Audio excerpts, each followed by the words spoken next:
그 이번 시간에는 ISP 정보 전략 기획에서 이 제임스 마틴이 제일 많이 활용했던 다이어그램입니다. 이게 여기 지금 보이시는 게 이제 다이어그램인데 이게 무슨 다이어그램이냐 이럴지 모르겠는데 실제로 제임스 마틴은 그분의 뭐 그 많은 내용들을 다 이렇게 액션 다이어그램이라는 요 내용을 가지고 액션 다이어그램으로다가 이제 많이 표현을 했어요. 그래서 이제 자기가 정보공학 책을 썼는데 그 안에 책 한 권이 이거라는 거 아니에요. 결국에는 책 한 권을 다 정리하면 이거 목차하고도 비슷하지만, 그러니까 자기는 정보공학, 인포메이션 엔지니어링의 절차를 보게 되면 먼저 기업에 대한 개관 모델이죠. 기업이든 조직이든 마찬가지입니다. 그래서 기업에 대한 개관 모델을 만들고 거기에서 액션 다이어그램을 조직 분석을 먼저 해야 되겠다 이런 얘기를 합니다. 그래서 조직을 분석해야지 그 사람들이 무슨 일을 하고 이런 것들을 하기 때문에 제일 먼저 해야 되는 건 이 조직에 대한 분석이었고, 그 다음에 그 기업의 정보 전략 기획을 만들어야 되는데 우리가 할 일이 요거죠. ISP를 만들어야 되는 거니까. 그런데 그것은 먼저 이렇게 나누자는 겁니다. 사업 중심 전략 계획과 그 다음에 모델을 만드는 경우와 그 다음에 앞으로의 어떻게 모델링을 해서 진행하면 되겠느냐, 이 세 단계로 이렇게 크게 나눕니다. 그때 이제 사업 중심 전략 계획에서 첫 번째가 나와주는 게 뭐냐면 목표 문제점 분석이라는 항목입니다. 그러니까 goal and problem 분석. 다시 말하면 뭐냐면 모든 조직에서 사업을 하기 위해서, 기업에서 하기 위해서 그 사람들은 목표를 만들고 한다는 얘기입니다. 목표라는 것은 만일에 이 문제점이 없으면, 우리가 해결해야 될 문제점이 없으면 이미 이루어졌을 것입니다. 그놈의 목표는. 하지만 목표는 반드시, 하나의 목표는 하나 이상의 문제점을 갖고 있다는 것을 파악하는 겁니다. 그러면 그 문제점을 어떻게 해결할 것이냐, 그게 필수 성공 요인 분석입니다. CSF, Critical Success Factor라고 하죠. 근데 Critical CSF는 뭐냐 하면 그 문제점을 하기 위해서 반드시 우리가 해야 할 일이 무엇이냐를 파악하는 거죠. 그 다음이 기술 영향 분석입니다. 기술 영향, Technical Impact Analysis, 이건 뭐 하는 거냐면, 그러면 그 필수 성공 요인 CSF를 활용하기, 그러니까 이루기 위해서 우리가 어떤 기술을 써야 되느냐라는 말합니다. 우리가 지금 IT 위주에서 이 정보 전략 기획을 세우다 보니까 IT 기술만을 생각하는데 그건 아닙니다. 제임스 마틴이 말하는 것은 자기 산업 내의 새로운 기술력, 지나간 기술이지만 우리가 써야 되는 것들, 이런 기술을 이용해서 어떻게 하면 빨리 목표를 이룰 수 있는지를 분석하는 걸 테크니컬 임팩트 분석이라고 합니다. 그리고 나서 이것이 끝나고 나면 전략 시스템 비전, 우리가 이것을 이루었을 때 무엇이 얼만큼 좋아질 수 있다는 것을 누구한테, 이 시스템을 사용하게 될, 아니면 우리한테 이것을 의뢰한 사람들한테 비전을 제시해야 됩니다. 그래서 그분들이 비전을 가지고선 이 일을 진행할 수 있게끔 끌어가자, 이런 얘기입니다. 기업 모델을 응집력, 코헤션, 응집력이 있는 시스템으로 집단화, 클러스터링 시키는 거 우리 이제 배워 나가겠죠. 그 다음에 비즈니스 에리어 어널리시스라는 게 있습니다.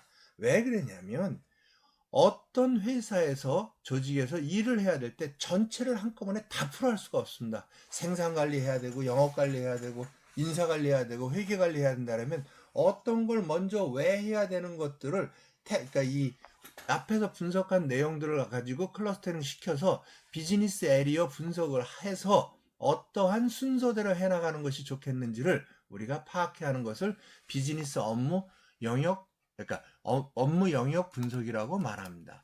그리고 난 다음에 여기까지가 끝나고 난 다음에 그 다음에는 모델링이죠. 이게 모델이라고 돼 있잖아요. 모델링이 뭐죠? 설계죠. 어떻게 보면 그러니까 이 디자인에 가까운 얘기입니다. 그러니까 우리가 아날리시스가 아니라 디자인. 그러니까 우리 워터폴 모델 같은 경우에 보면, 폭포수 모형 보면 리콰이어먼트를 어널리시스, 분석해서 디자인하고 콜딩 테스트하고 뭐 이런 방법으로 우리가 이 그 폭포수 모형을 우리가 배웠습니다. 이 구조적 방법론에서. 그거에서 보면 요 모델링이라는 단계는 어디에 해당되냐면 어떻게 보면 디자인에 해당되는 겁니다. 여기서 보면 상세 데이터 모델링, 상세 프로세스 모델링이라 그랬지만 여기서 만들어진 데이터 모델이나 프로세스 모델이 끝까지 그 업무 디자인하고 코딩 테스트, 구축 컨스트럭션 해가는 과정까지 다 적용된다라고 볼 수는 없습니다. 하지만 우리가 ISP라는 이 중요한 과제를 했으면 그 안에서 데이터는 어떻게 잡히고 프로세스는 어떤 방향으로 진행해야 되는지까지를 우리가 나타내 주는 것이 바람직하다. 이렇게 해서 이게 사실 결국에는 여기 이 내용 전체가 정보공학이라는 이 학문의 전체입니다. 이게. 그래서 지금서부터 이것을 차곡차곡 해 나가도록 하겠습니다. 먼저 우리가 해야 될 일은 뭐냐면 정보 전략, ISP 왜 하느냐? 목적이죠.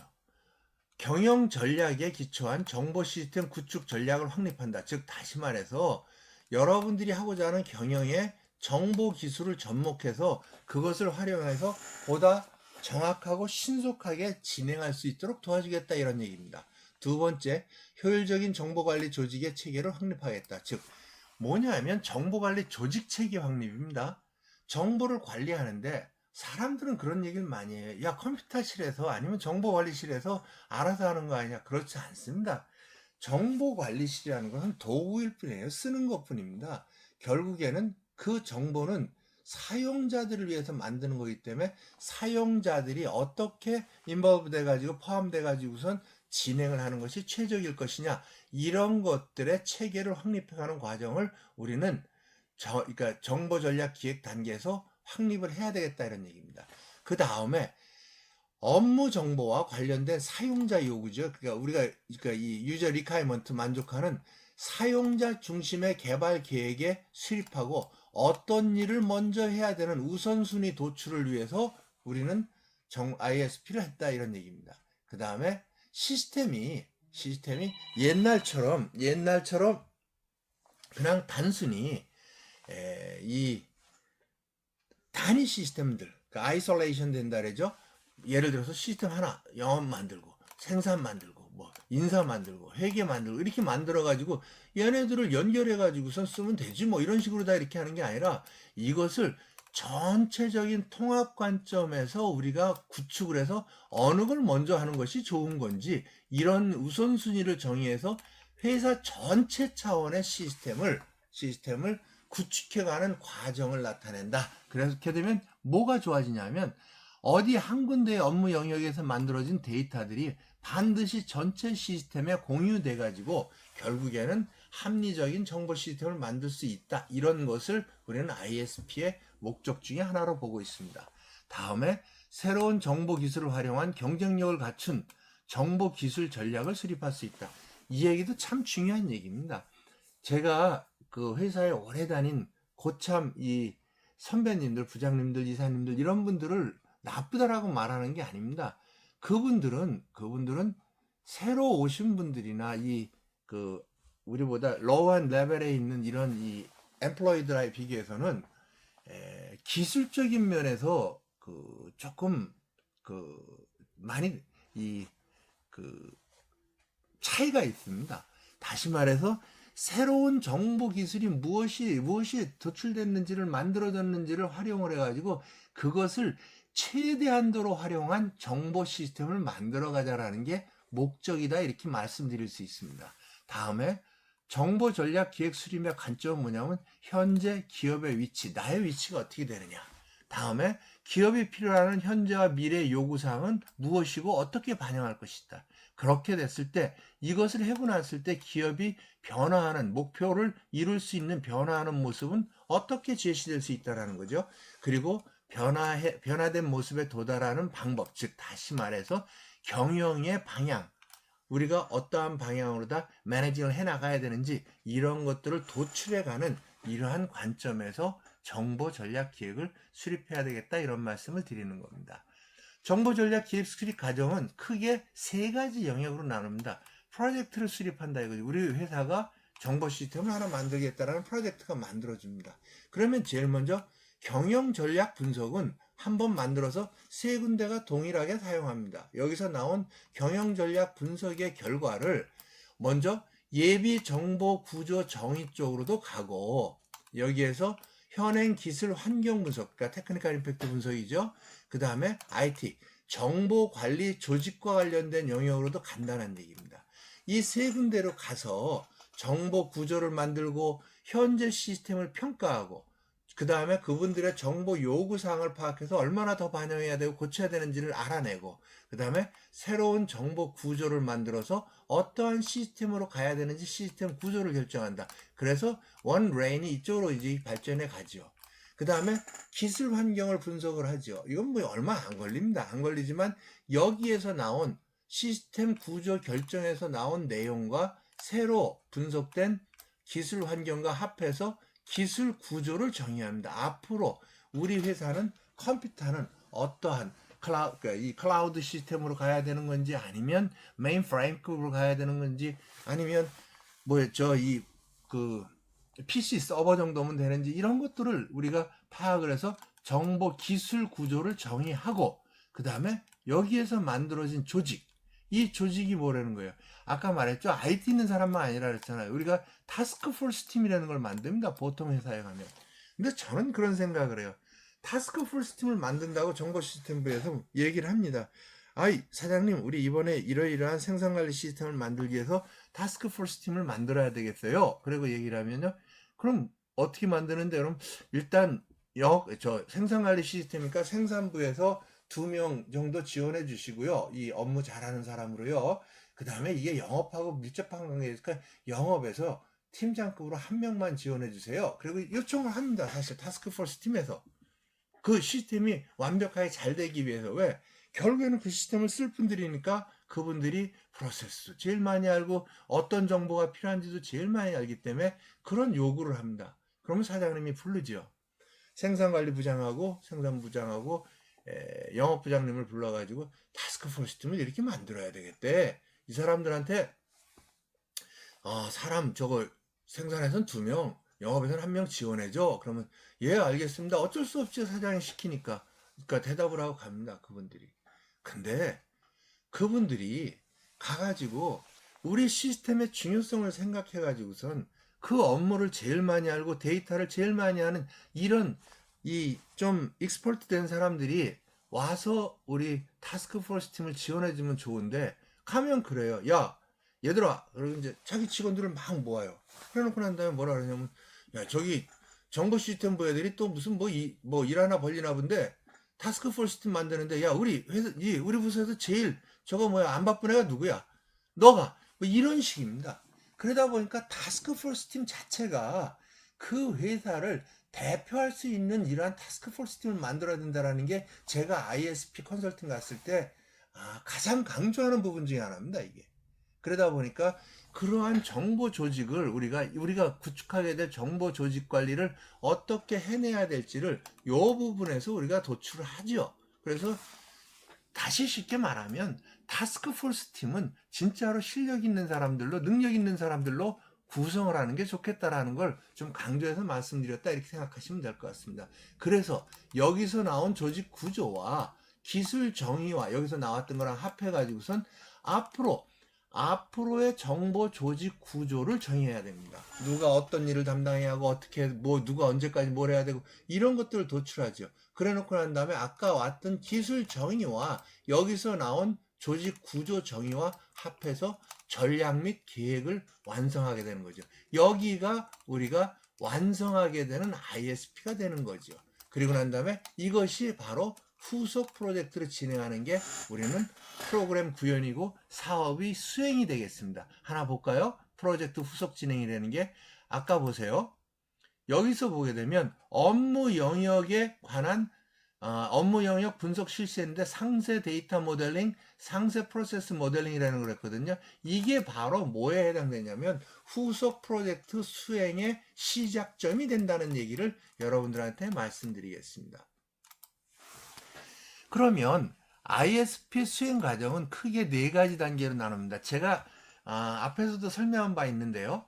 ISP는 3가지 면을, 그러니까 3사이드 4레벨이라고 항상 얘기를 합니다. 3사이드, 1사이드, 2사이드, 그리고 저 뒷면이 있을 거니까 이게 삼각뿔이라고 생각하면, 그렇죠? 삼각뿔이 하려면, 그러면 반드시 정보라는 것은 활동과 그 활동이 사용하는 데이터와 이 활동과 데이터를 관리, 저장, 보관, 처리하는 이 기술력, 테크놀로지, 이 세 가지 면이 3사이드가 되는 겁니다. 이 세 가지 면을 항상 고려해서 시스템을 만들어야 된다, 이런 얘기입니다. 여기에 이 3사이드에 대해서 4레벨이 있어요. 전략적 단계, 분석 단계, 설계 단계, 컨스트럭션, 구축 단계, 이렇게 되는 거죠.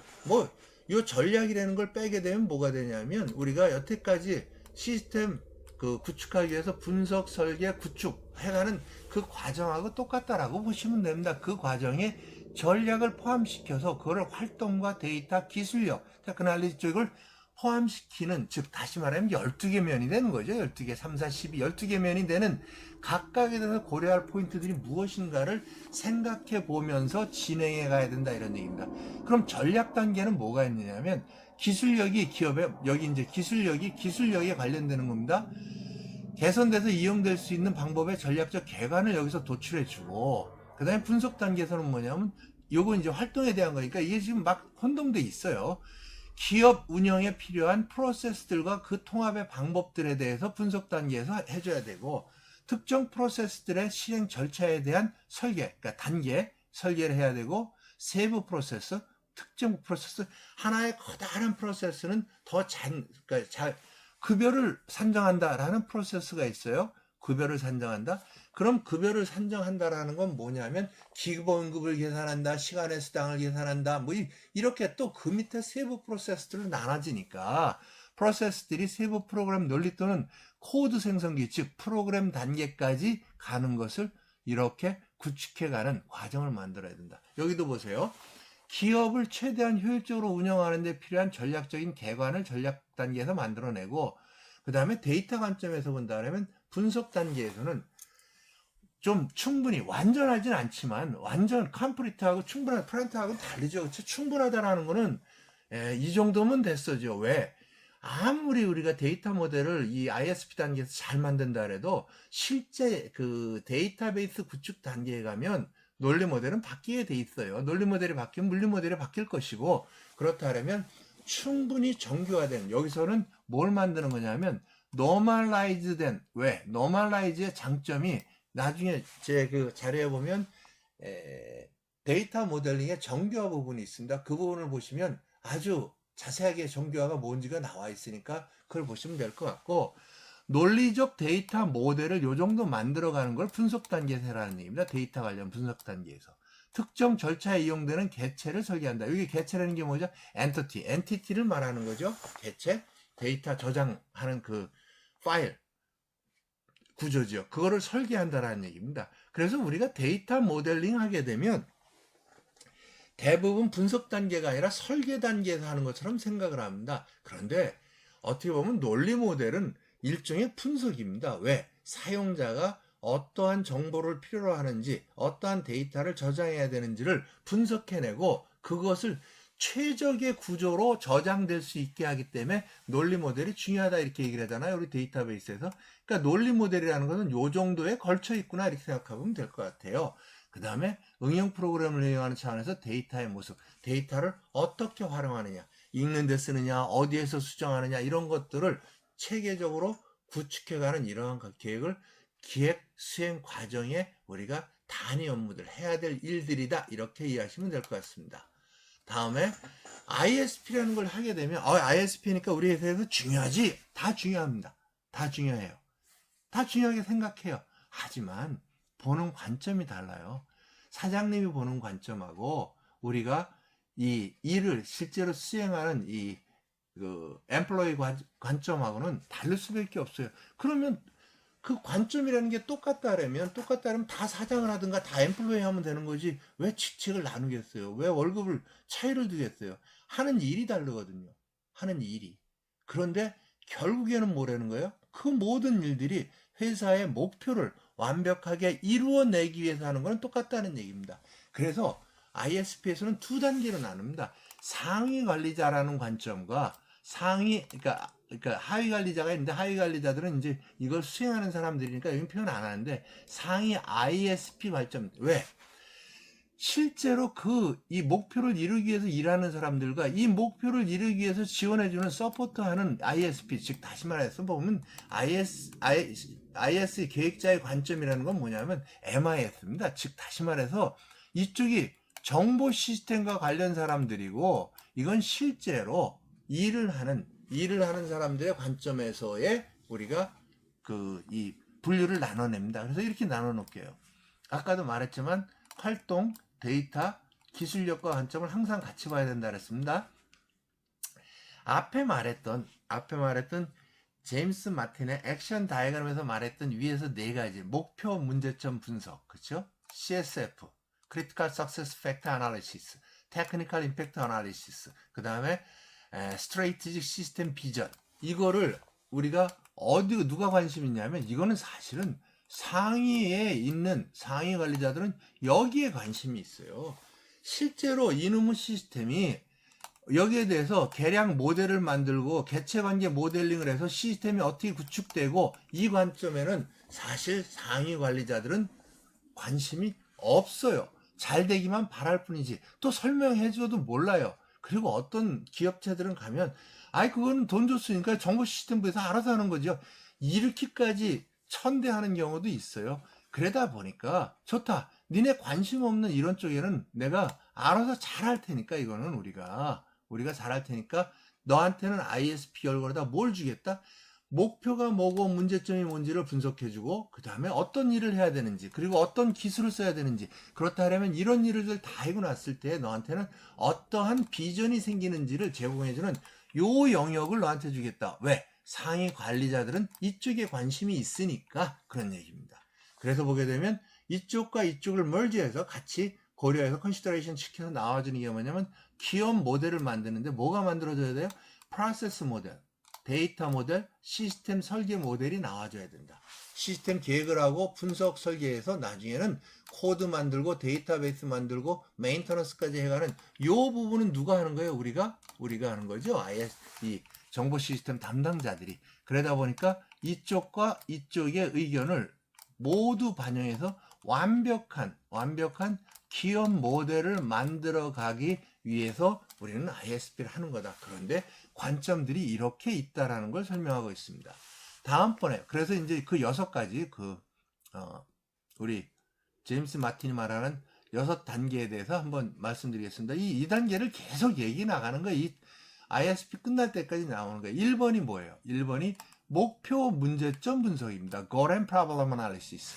다시 말해서 기업의 목표와 문제점을 구조화시켜서 표현하고, 이를 각 부서 또는 조직 단위들과 결합시켜주며 각 개별 관리자들의 목표 관리에 의한 동기부여와 연결해준다. 목표 문제점 분석을 포함한다. 그럼 목표 문제점 분석은 어떻게 하느냐? 이제 우리가 배워 나가면 되는 거죠. 그 다음에 CSF, Critical Success Factor Analysis는 뭐다? 기업이 완전한 성공을 이야기해서 일이 반드시 제대로 되어야 할 영역을 하는 거다. 꼭 해야 될 일이 뭐냐? 그런 얘기입니다. 근데 이게 외국 책을 번역하다 보니까 이렇게 번역이 되는 경우도 있어요. 그러니까 기업이 목표를 이루기 위해서 꼭 해야 될 일이 뭐냐? 문제점을 해결하기 위해서는 해야만 하는 일이 무엇냐를 도출하는 걸 뭐라 한다? CSF, Critical Success Factor라 한다. 이렇게 말하는 거죠. 기업의 자원을 몇 개의 중요한 영역에 집중시키는 역할을 한다. 즉 어디에 포커싱을 시켜서 일을 하게 되면 그 목표와 문제점을 목표를 이루고 문제점을 해결할 수 있는지를 나타낸다 이거죠. 그 다음에 세 번째, 테크니컬 임팩트 아날리시스는 급변하는 기술과 사업의 기회 위협 관계를 분석합니다. 여기서 이제 기회 위협이라는 얘기가 나옵니다. 이게 이제 나중에 우리가 하나 배우는 스완 매트릭스라고 있지 않습니까? 스완 매트릭스, Strong, Weakness, Opportunity, Treatment. 그러니까 강점, 약점, 기회, 위협에 대한 분석을 해서 그것을 하기 위해서 기회로 활용하고 위협을 해결하기 위해서 어떠한 기술을 쓰게 되는지를 스완 매트릭스 쪽에 반영할 수 있는 이러한 테크니컬 임팩트 분석이 돼야 된다. 새로운 기술들을 새로운 제품, 서비스, 회사 구조상의 변화 등에 연관지어 분석하고 기회 상실을 줄이고 위험 경쟁을 하지 않을까, 좀 안전하게 가자, 적절하게 조치해주는 이러한 역할을 해주는 게 우리는 테크니컬 임팩트 분석이라고 합니다. 그리고 나서 저 세 가지 작업이 끝나게 되면 그걸 기반으로 해서 우리는 전략 시스템 비전을 수립해야 된다. 즉 기업을 보다 경쟁력 있게 만들 수 있는 새로운 시스템 구축과 전략적 기회와 연관해야 된다. 즉 이것을 하게 되면 니네들은 여태까지 못했던 무엇을 할 수 있고, 이것이 하게 되면 며칠 걸리던 게 얼마나 줄일 수가 있고 얼마나 비용을 줄일 수 있고, 이런 전략적 비전을 수립해야 됩니다. 여기에서 여러분들한테 팁을 드린다면 전략적 비전에는 반드시 뭐가 들어가야 돼요? 시간과 비용이 들어가야 됩니다. 이렇게 하면 좋아집니다. 뜬구름 잡는 얘기를 해서는 절대로 전략적 비전이 안 맥힙니다. 전략적 비전은 뭐가 들어가야 된다? 시간과 비용. 그러니까 이 두 가지 관점에서의 전략적 비전을 제시해서 그분들이 우리의 이 ISP 분석을 믿고 시스템 투자를 하고 방향을 잡을 수 있도록 해주는 게 우리가 해야 될 일이다 이거죠. 그리고 나면 이제 아까 말했던 ISP 쪽에 관련된 업무에 관련된 그 상위 관리자들이 아니라 우리 정보 시스템과 관련된 사람들과 관련돼서는 기업이 기능에 대한 계량 모델, 즉 다시 말해서 업무 기능을 계층적으로 도식화하고 이거 그리고 정리하고 해서 연관관계가 어떻게 됩니다. 그래서 이거 여기에는 사람이 몇 명이 필요합니다. 이런 것들 분석해내고 이런 건 우리 IT에서 해야 되는 일입니다. 그걸 각 부서가 하면 안 되죠. 우리 컨설팅 하는 사람들이 그것을 하다 보니까 아까 그랬잖아요. 뭐라 그랬어요? 타스크포스 팀 만드는데 영업부서에서는 1명이 필요하고 생산부서에서는 2명이 필요합니다. 그 근거는 뭡니다? 이런 것들이 나와줘야 되는데 그런 것들은 누가 하는 거예요? 우리가 하는 거예요. 기능을 조직, 단위, 장소, 개체 등과 연결시키고 확인된 개체들 사이의 관계를 문서화한다. 즉 이걸 문서화해서 나중에 사장님한테 어프로벌 받고 아니면 그 프로젝트의 총괄한테 어프로벌 받아가지고 각자들이 앞으로 무슨 일을 해야 되고 어느 걸 도와야 되는지를 제시해 줘야 됩니다. 다음번에 이제 이게 만들어지게 되면 그걸 기반으로 해서 개체 관계 모델, 즉 우리가 말하는 ER 다이어그램이죠. ER 다이어그램은 왜? 정보공학은 말이에요. 프로세스 모델도 되게 중요하게 생각하지만 그만큼 더 중요하게 생각하는 게 데이터 모델입니다. 왜 그러냐면 결국에는 이 사용자들은 프로세스를 쓰는 게 아니라 데이터를 쓰는 거예요. 그 사람들의 프로세스를 최대한도로 반영을 해서 우리는 뭘 만들어주는 거예요? 데이터. 그 데이터를 가지고 정보를 만드는 거죠. 인포메이션을. 그래서 그 사람들이 쓰는 거기 때문에 우리 ISP의 맨 마지막에 가면 개체 관계 모델이 아주 중요한 산출물에 포함되는 거죠. 개체들과 개체들 사이의 관계에 대한 도식이다. 이건 다 아는 내용들이고, 기업 데이터베이스에서 반드시 저장되어야 될 데이터에 대한 개관을 제시해 주는 것을 우리는 개체 모델 관계라고 합니다. 여기서 보게 되면 보세요. 똑같은 그림입니다. 앞에 거하고. 아까 말했지만 경영자들의 관점과 그러니까 SIS 즉 IT 쪽의 관점이 있는데, 이쪽은 목표, CSF, 테크니컬 임팩트, 전략 비전을 수립해서 결국에는 이쪽으로 가는 거고, 우리는 IT 쪽은 이런 것들과 연관돼 가지고 기초 ERD를 만들고 기본 업무 정역을 하고 ERD를 정제하고 그러니까 업무를 세분화시켜서 무슨 일을 해야 되는지를 만들어내는 것을 우리 IT 쪽에서 해야 되는 일이고, 이거 둘을 합해 가지고 우리 비즈니스 에리어를 만들고 어떤 비즈니스 에리어를 먼저 해야 되고 그랬을 때의 시너지 효과는 무엇이고, 이런 것들을 완벽하게 도출해내는 과정을 우리는 전략정보기획 단계입니다. 이렇게 말씀을 드리죠. 여기서 보면 이제 여러분들한테 이런 걸 말씀을 드릴게요. 최고 경영자는 즉 탑 매니지먼트들, CEO, CFO 이 탑 매니지먼트들은 우리랑 관점이 달라요. 뭐가 다르냐면, 우리 전산쟁이들은 어떻게 하면 값싸게 정보 시스템을 빠른 시간 내에 효과적으로 만들어낼 수 있느냐, 이런 데 이제 관심이 있다면, 이런 분들은 어떻게 기업을 보다 잘 운영할 수 있는 것인가, 우리보다 생각하는 이 범위가 훨씬 크다는 얘기죠. 그러니까 사장을 하는 거예요. 그러니까 CFO를 하는 거고, 그 다음에 전략적 계획과 계획에 필요한 통제 방법 구축에 도움이 되도록 정보기술과 시스템 계획을 전략적 사업 계획과 연결시켜 나가는 이런 쪽에 관심이 있는 거예요. 그래서 그것을 만들면 어떠한 전략을 써가지고 어떻게 내가 그것을 활용할 수 있는지, 이런 데 관심이 있다 이거죠. 추후 분석이나 설계가 적절하게 사용될 수 있는 구조적 프레임을 만들어 각기 독립적으로 개발된 시스템들을 함께 운영될 수 있도록, 즉 다시 말해서 뭐냐면 이 돈을 투자하는 사람들이잖아요. 최후 경영자들은. 그러다 보니까 그 사람들은 무슨 생각을 했냐면 어떻게 하면 내가 기왕에 들인 돈을 가지고 효율적으로 효과적으로 쓸 수 있느냐 여기에 관심이 있다는 얘기예요. 쉽게. 그러면 그래? 그렇다면 이번에 먼저 영업관리를 만들어도 되겠네? 아니야. 나는 돈 받아들이는 게 중요하니까 회계가 먼저 해야 돼. 아니야. 우리 회사는 인하단결이 그 회사의 경영 목표니까 사람 관리를 잘해야 되니까 인사관리 시스템 먼저 만들어야 돼. 우리는 그 사람들의 생각을 그 다 받아들여 줄 수 있어요. 하지만 우리가 ISP 결과를 냈을 때 사장님은 인하단계 때문에 인사관리를 먼저 해야 돼. 이렇게 말씀하실 수 있지만 제가 ISP를 분석하다 보니까 인사관리 시스템은 두 번째로 만드는 게 더 필요하겠습니다. 이 말을 할 수 있는 근거를 ISP에서 만들어내야 돼요. 왜 그러냐면 우리가 인사관리도 중요하지만 생산을 이렇게 하지 않으면 판매도 안 되고 사람도 잘려야 되니까 그러한 데이터들이 이 우리 분석에 의해서 포함돼 가지고 사장님 맞아 그래서 이거 먼저 해야 돼 할 수 있게끔 만들어내는 게 우리가 ISP가 가야 될 길입니다. 목표 및 문제점 분석 아까 말했죠. 계속 기체계를 마련하고 경영자들을 목표로 설정한다. CSF 기업 경영에서 중요한 영역을 정해 나가고 테크니컬 분석 어떤 걸 써야 되고 얼마를 투자해야 되는지 전략 비전 나한테 무엇이 좋아지는지를 제시해 줘야 된다 이거죠. 제가 이런 말씀 드리는 이유는 뭐냐면 우리 회사에 다니는 사람들이 100명이든 1000명이든 있다고 치겠습니다. 그러면 우리 회사가 다 잘 되길 바라는 건 똑같아요. 그래 안 잘리고들 월급들 많이 받고 열심히들 다닐 수 있으니까. 하지만 자기 업무에 있어서 생각이 항상 같다라는 잘못된 생각을 가지면 안 돼요. 왜 그러냐면 관심이 차이가 있어요. 이렇게 한번 볼게요. 이건 제 자료가 아니라 옛날에 한 몇십 년 전에 10몇 년 전, 20년 전쯤 되는데 그 슐렛 패카드라는 컨설팅 팀하고 같이 일을 할 때인데 그분들이 쓰는 매트릭스에서 그러니까 참고해가지고 지금 제가 하나 만들어 본 겁니다. 내가 이번에 이 회사에서 나한테 요구하는 건 생산관리 시스템이에요. 그러면 사실 생산과 관련된 이 생산 관련된 생산 이사를 만나서 일을 해결하면 되겠죠. 그렇죠? 그런데 그게 아니에요. 왜 그게 아니라고 이렇게 말씀을 드리냐면 보세요.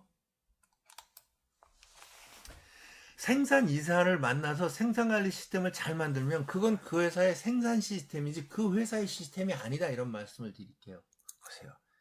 우리가 회사를 운영하는 데 있어서 이 위에 있는 게 그러니까 이 엘리멘트들 이 위에 있는 엘리멘트들이 회사에 관련돼서 운영과 관련된 엘리멘트라고 볼게요. 회사, 사람들, 작업 공간, 완제품 재고, 부품 재고, 급여, 휴가, 추가 근무, 세금, 뭐 자산, 부채, 자금, 정보비용 다 이 회사를 운영하기 위해서 필요로 하는 요소라고 봤을 때에 대표이사 입장에서 보겠습니다. 사장님이죠. 사장님 입장에서 우리 회사가 인원이 많은 게 좋겠어요? 적은 게 좋겠어요?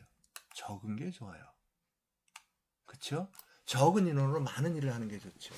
격리이사는 자기 부하 직원이 많은 게 좋습니다. 많은 게. 영업이사, 구매이사, 생산이사, 총무이사, 정보이사. 정보이사는 또 매일 여기 일해지 뭐 매일. 왜? 우리 매일 야근 작업하는데 사람 많이 필요합니다. 제가 볼 때 대표이사 입장에서 볼 땐 정보이사가 그렇게 예뻐하지 않습니다. 내가 볼 때 돈 쓰는 부서라 여기는. 제가 볼 때 작업 공간, 로케이션이죠. 사무실 공간 대표이사가 자기 공간 말고 그 대표이사의 생각과 이 이사급들의 생각은 달라요. 작업 공간이 좁은 공간에서 많이 일하는 게 물론 땅 장사에는 그 사장 빼고 좁은 공간에서 많이 일하는 게 좋겠어요. 그냥 사무실 하나씩 턱턱 내주는 게 좋겠어요. 나머지 이사들 보세요. 자기 사무실 조금이라도 크게 만드는 걸 좋아해요. 이렇게. 진짜로. 진짜 여러분들이 아니라면 똑바로 생각 바뀌신 아주 대단한 엠플로이들이니까. 그 다음에 완제품 재고 볼게요. 우리 회사에서 생산 컴퓨터를 만들었다고 칠게요. 그 컴퓨터를 만든 생산품이 재고가 많은 게 좋겠어요? 적은 게 좋겠어요? 사장 적은 게 좋아요. 왜? 돈이 많은 게 좋지. 격리이사 적은 게 좋아요. 돈이 많은 게 좋지. 영업이사 많은 게 좋아요. 왜? 누가 주문 나오면 그때서 쇼테지 났네 없네 이 생각 안 하고 들고 뛰기 좋으려 그러니까 어느 정도의 스탁은 있는 게 좋겠다 이거지. 그래서 그걸 세이프티 스탁이라고 하지만 어쨌든 간에 그 많은 게 좋다 이거야. 구매이사 많은 게 좋아요. 왜 많은 게 좋겠어? 이게 많이 있으면 생산이 좀 루즈하게 돌아가도 되니까 그렇다 하려면 구매에 대해서 플렉시블하게 돌아갈 수 있는 여지가 있기 때문에 그렇습니다. 생산이사 마찬가지예요. 재고 어느 정도 있는 걸 좋아해요. 총무이사 적은 게 좋아요. 이 사람도 돈하고 관련된 사람이니까 적은 게 좋다고. 정보이사가 이런 때 의견을 내야 되는데 관심이 없어 정보이사는. 그러니까 사장한테 매일 미움만 받는 거예요. 저건 돈 쓰는 부서다 이렇게 얘기구나. 진짜예요. 부품 제거 컴포넌트를 볼게요. 대표이사에서 부품 제거를 많이 싸놓는 게 좋겠어요. 물론 요새처럼 원부자재값 막 올라가면은 좀 싸놓는 것도 유리하죠. 나 가면은 뭐야 이 며칠만 지나면 올라가니까 싸놓는 것도 좋을 수가 있죠. 하지만 뭐냐면 가장 좋은 생산은 무엇이냐면 just in time. 자기가 필요한 시간에 필요한 만큼의 물건이 들어와서 완벽하게 생산되는 게 just in time. 그 제일 좋은 생산이라고 이제 생각을 합니다. 그건 생산관리에서 배우는 내용이니까. 그럼 부품 재고가 적은 게 좋아요. 격리이사도 돈이 많은 게 좋지 재고 안 좋아요. 영업이사 적은 게 좋아요. 구매이사 많은 게 좋아요. 왜? 자기 창고에 부품들이 있으면 구매에 대해서 플렉시블하게 할 수 있으니까. 생산이사 자기가 아무 때나 들고 뛸 수 있게끔 갖다 쓸 수 있게끔 많은 게 좋죠. 총무이사 적은 게 좋아요. 급여 사장 뭐 많이 주는 게 좋겠죠. 많이 주는 게 일한 양만큼에 비교했을 때에 대표이사 입장에서는 어느 정도 그 적정한 급여를 주고 싶어 하지 많이 주고 싶어 하진 않을 겁니다. 그렇죠? 그 다음에 나머지 사람들은 자기 월급 많은 게 좋아요. 그렇죠? 휴가 똑같습니다. 추가 근무 마찬가지예요. 추가 근무 대표이사는 추가 근무를 많이 하더라도 생산을 많이 하는 게 좋아요. 많이 잘 팔리니까. 근데 다른 사람들은 적은 게 좋아. 그런데 생산이사는 추가 근무가 자기가 플렉시블하게 쓸 수 있으면 좋겠어요. 왜? 생산에 유지가 되니까. 이게. 세금도 마찬가지예요. 이때도 뭐 정보이사도 뭐 이렇게 이제 표현을 했는데 세금은 보세요. 모든 사람이 세금은 적은 게 좋아요. 이거 봐봐. 자산? 대표이사 자산 많은 게 좋아요. 격리이사 많은 게 좋아요. 영업이사 관심 없어. 구매이사 상관없어. 다 해보세요. 부채 적은 게 좋아요. 모든 회사가 부채가 적은 걸 좋아할 거 아닙니까? 자금 많은 게 좋아요. 모든 회사가 자금이 이렇게. 여기 보면 뭐냐면 격리 입장에서 금전적으로 관리되는 그 돈들인데 내용들인데 프로퍼티들인데 그 부분에서의 화살표가 항상 많이 매핑이 똑같은 방향으로 매핑이 되더라는 얘기입니다. 하나 볼게요. 정보와 비용, 정보 대표이사 많이 들어가는 게 좋겠어요? 적게 들어가는 게 좋겠어요? 대답해 보세요, 여러분들이. 적은 거. 격리이사 적은 거. 다 적어. 정보이사만 많은 걸 좋아해요. 이게. 자, 제가 이걸 왜 이렇게 어렵게 설명을 했냐면 아까 생산관리 시스템을 만든다 그랬어요. 이 생산관리 시스템을 만들었을 때 이 사람들만 만나서 시스템을 만들었다고 치면 사장님 의견하고 같겠어요? 틀리겠어요? 다릅니다. 사장님 의견하고 같은 건 이 부분밖에 없어요. 그러니까 시스템 다 만들어주면 아니 이게 시스템이라고 만든 거 알았어 생산물 왔어 이렇게 나오는 거예요. 왜? 회사 전체가 쓸 수 있는 시스템이 아니더라는 얘기입니다. ISP는 뭐냐 하면 이러한 것들을 총괄적으로 분석을 해서 그것이 반영된 정보 시스템을 만들자라는 게 ISP다 이렇게 말씀을 드리는 겁니다. 마찬가지예요. 그러면 이런 매트릭스 기법을 제가 왜 이렇게 좋아하냐면 나중에 제가 이 매트릭스 기법은 단원 하나로 다 다시 설명합니다. 그 매직 쿼드란트하고 이 매트릭스 기법을 다시 한번 설명을 드려요. 제가 옛날에 한 30년쯤 전에 30년은 조금 덜 됐나? 어쨌든 좀 전에 안 됐네 30년. 우리 딸이 7살 때였댔어요. 7살 때. 아직 초등학교도 안 들어갔을 때예요. 근데 추석 전날이었어. 내가 아직도 기억해요. 이걸 내가 걔한테 그렸으니까. 그 딸한테 내가 그 얘기를 했어요. 딸아, 엄마가 추석이니까 되게 바쁠 거 아니야. 그러니까 식용유가 떨어졌어. 그때 식용유 한 통이 큰 게 1,000원이었어. 1,000원도 안 됐나? 어쨌든 그랬어요. 근데 1,000원 정도 해는 때인데 뭐라 그랬냐면 엄마가 1,000원짜리 하나 주면서 여기 저 슈퍼에 가서 식용유 하나만, 해피어 식용유 하나만 사와라 그랬어요. 그랬더니 그 조그만 게 가기 싫으니까 아 바빠요 그랬어요. 나 바빠서 안 가 그랬어요. 근데 내가 생각을 해보니까 걔가 바쁠 일이 없잖아요. 하는 일이 없는데. 그럼 우리 보통 뭐라고 얘기를 해요? 아, 이놈 이 집에 네가 뭘 한다고 빨리 갔다 와. 이럴 거 아니에요. 그쵸? 그러면 안 돼요. 그때 생각을 했어요. 자기 딸도 하나 설득 못하는 인간이 어떻게 나한테 돈을 주고 나한테 트집을 잡으려고 별르고 있는 사장을 설득할 수 있겠는가 그 생각을 해본 거예요. 그래서 우리 딸을 불렀어요. 앉혀놨어요. 앉혀놓고 난 다음에 야 딸아 우리 식구가 누구지? 그때 우리 아버님 살아계실 때예요. 할아버지, 할머니, 아빠, 엄마, 저, 우리 소라, 동생, 홍석이 이렇게 해서 쭉 여기 이렇게 썼었어요. 쓰고 난 다음에 그 다음에 우리는 뭐라 그러냐면 패밀리 가족이라고 해요. 가족은 같이 살아야 되니까 가족이. 그럼 우리 이 가족들이 살기 위해서 해야 될 일이 뭐가 있니? 그리고 물어보니까 걔한테 물어본 거예요. 돈 벌기, 음식 만들기, 설거. 주로 이제 여자들이 하는 일을 많이 쓰더라고. 걔가 집에 있으니까 청소하기, 빨래하기, 집 정리하기. 그 다음에 어디 가려면 운전하기, 무거운 짐 들기, 화초 키우기, 애들 키우기. 이렇게 대답을 했어요. 아니, 그러니까 한두 개밖에 말 못했지. 설거지는 안 해? 청소는 안 해? 뭐 이렇게 해서 이제 내가 유도를 한 거지, 사실은. 그렇게 해서 이만큼을 했어요. 그 다음에 여기다 까만 거는 메이저하고 마이너라고 썼어요. 아, 이거 쓰기 싫으면 칸만 채워도 돼요.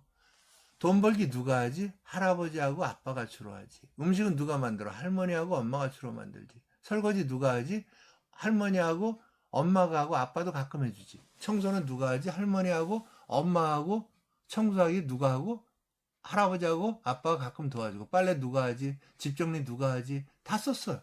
그러고 보니까 자기는 청소 조금 도와주는 거, 이렇게 뭐 옮겨주는 거. 그 다음에 집 정리할 때 자기 어질렀던 거 이렇게 자기 방에 갖다 놓는 거, 이런 거 빼놓고. 애들 키우기 하는데 동생하고 조금 놀아주는 거. 이거 빼놓고 하는 일이 없잖아요. 자, 동생은 지금 3살인데 아장아장 걷지도 못하는데 얘가 식용유 사러 가야 되겠니? 얘가 가야 되겠니? 지금 이 상황에서 네가 가야 되겠니? 하고 1,000원짜리 줬을 때 내가 가야지 하고 가게 만드는 게 설득이라는 얘기입니다. 이게 의사 전달이면서 설득이에요. 설득.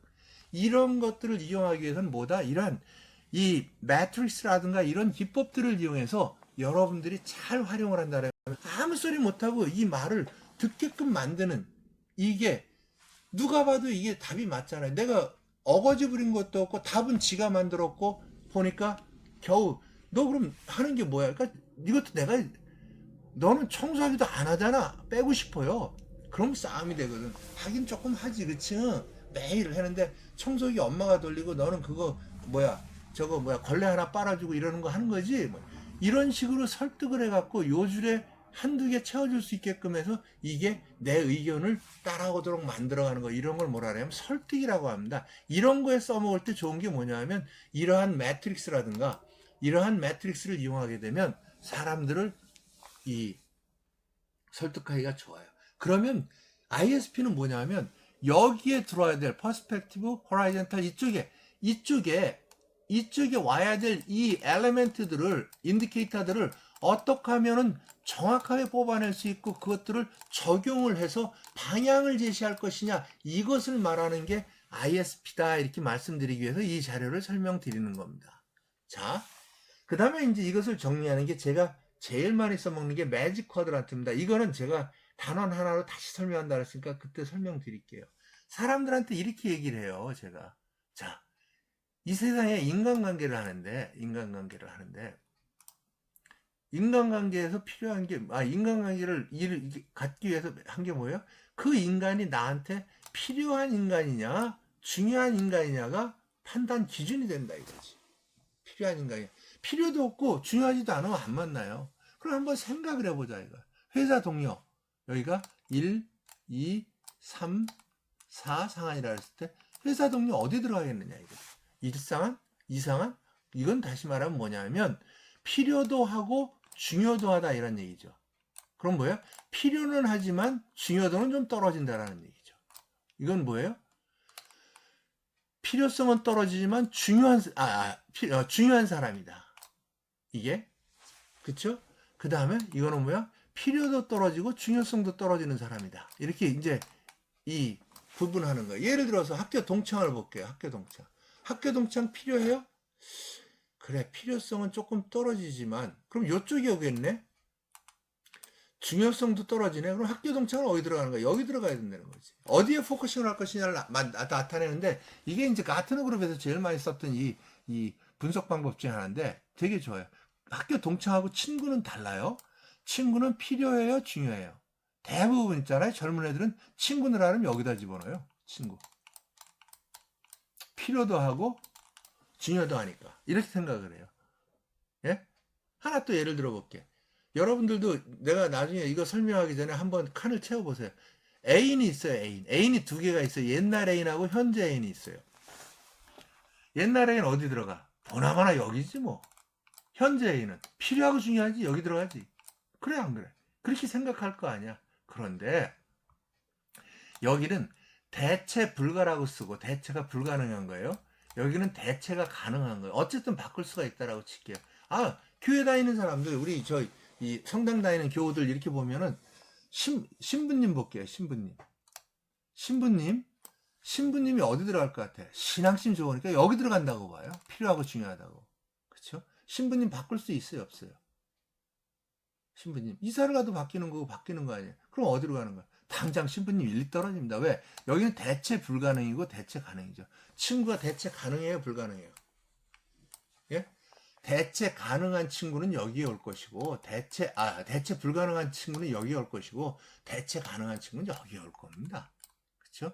내가 고등학교 졸업한 지 40년이 넘었는데 40년 넘은 친구들이 대체 가능한 지금 알아 새로 친구 생겨가지고 40년 되면 내 100살이 넘는데 그때까지 말도 안 되는 거죠. 그런 친구들과 이걸 나누는 겁니다.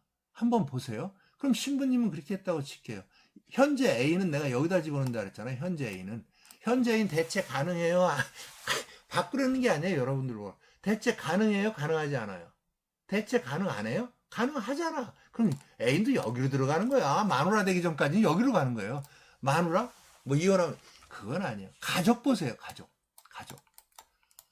어떠한 상황에서도 바뀔 수 없는 게 가족이에요. 대체 가능해요? 불가능해요? 불가능해요. 나한테 필요해요? 안 해요? 필요하죠. 중요하죠. 그러면서 대체 불가능하죠. 그러니까 가족은 누가 뭐래도 여기 들어가는구나. 이 칸을 채워가는 거예요. 이런 것들이 매트릭스나 이런 디멘전을 이용해 가지고선 사람들을 설득하는 거예요.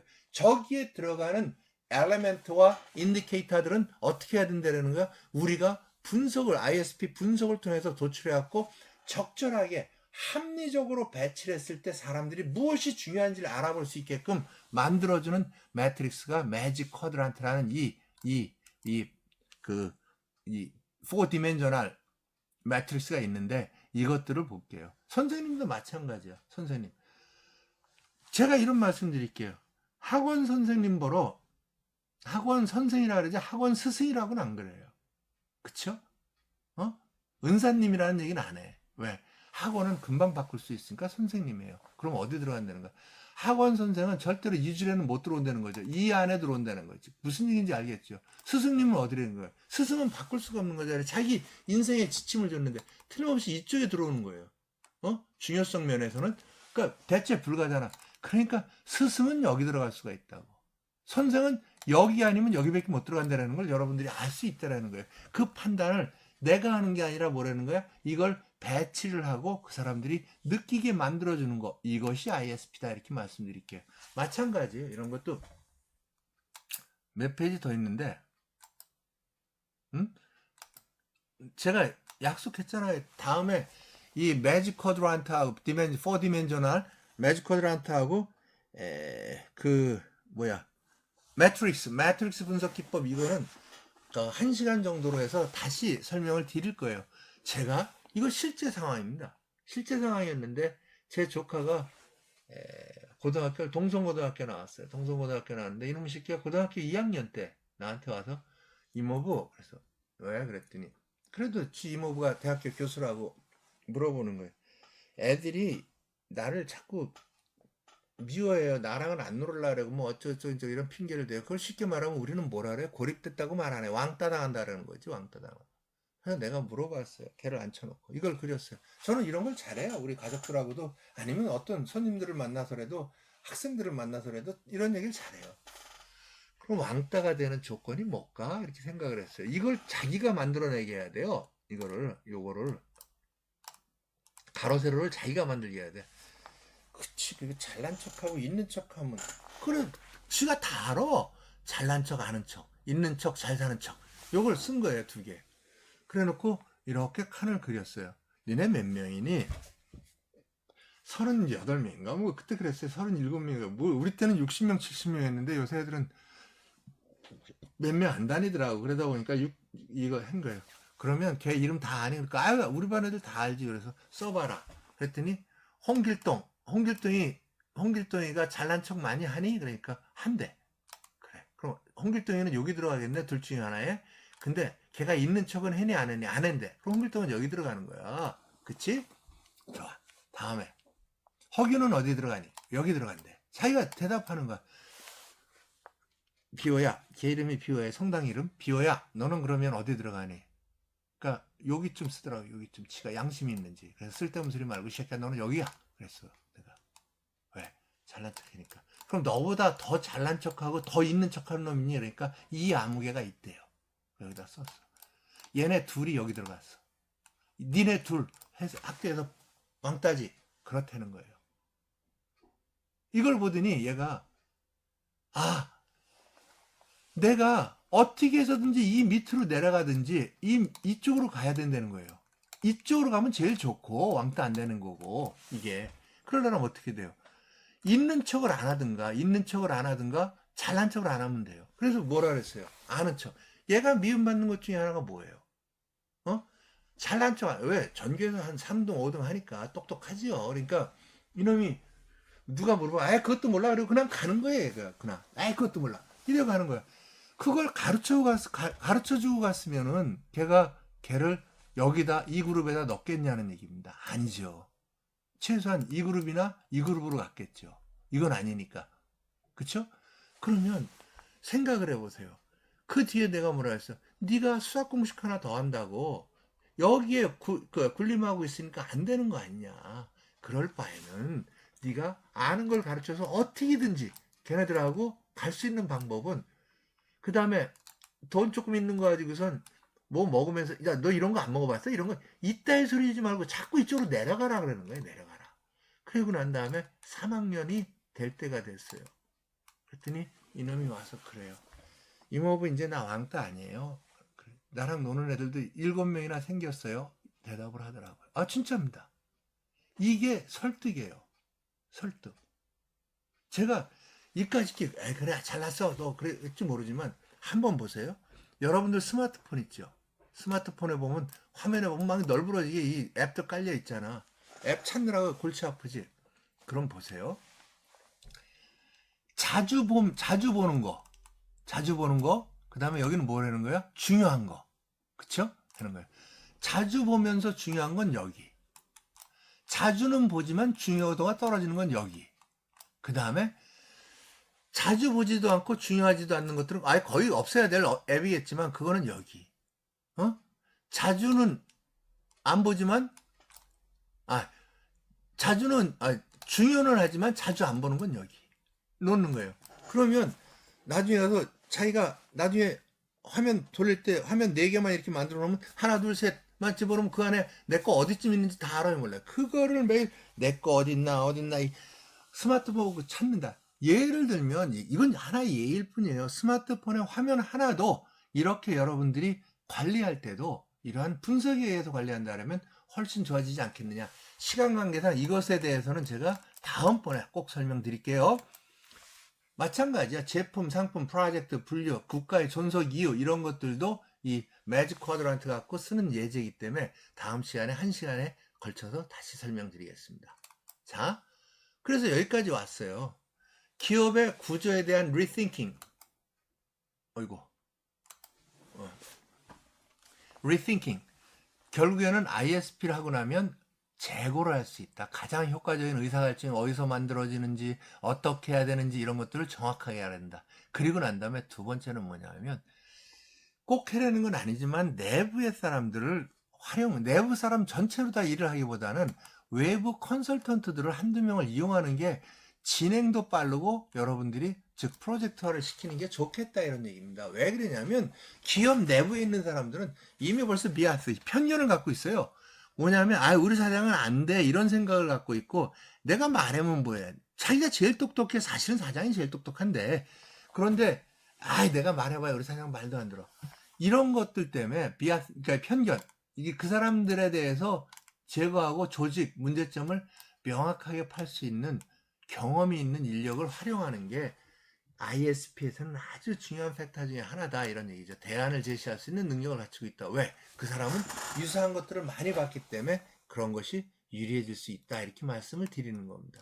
그 다음에 결국에 전략정보 기획을 하게 되면 경영진과 관리자와 정보 시스템 담당자한테 어떠한 이점을 제공해 주느냐. 경영진한테는 업무 분석을 통해서 업무 관련 여부, 영향력 여부를 파악하고 어떤 일을 먼저 해야 되는지 알고 우리 회사에는 목표가 무엇인데 문제점이 무엇이고 어떤 일을 우선순위가 있는지를 정확하게 파악해서 방향을 제시한다라는 비전과 방향을 제시한다라는 장점을 가지고 있고 관리자, 중간 관리자들을 포함해서 관리자들은 조직이 어느 방향으로 가는지를 알 수 있게 해주고 경영관리 운영의 문제점을 파악해서 내가 해야 될 일이 무엇인지를 알아내도록 해주고 경영정보의 정보 시스템 어떤 정보를 요구할지를 알고 그 다음에 CSF, Critical Success Factor에 대해서 인식 평가를 해서 그것을 어렵지만 왜 해야 되는지를 알게 해주고 정보 시스템에 정확한 요구를 할 수 있는 방향을 요구할 수 있는 이러한 이점을 줄 수 있다는 얘기죠. 정보 시스템 담당자한테는 정확한 요구사항, 그 사람들이 뭘 요구하는지를 정확히 파악하고 관심이 어디 있고 최고 경영진 관리자를 포함해서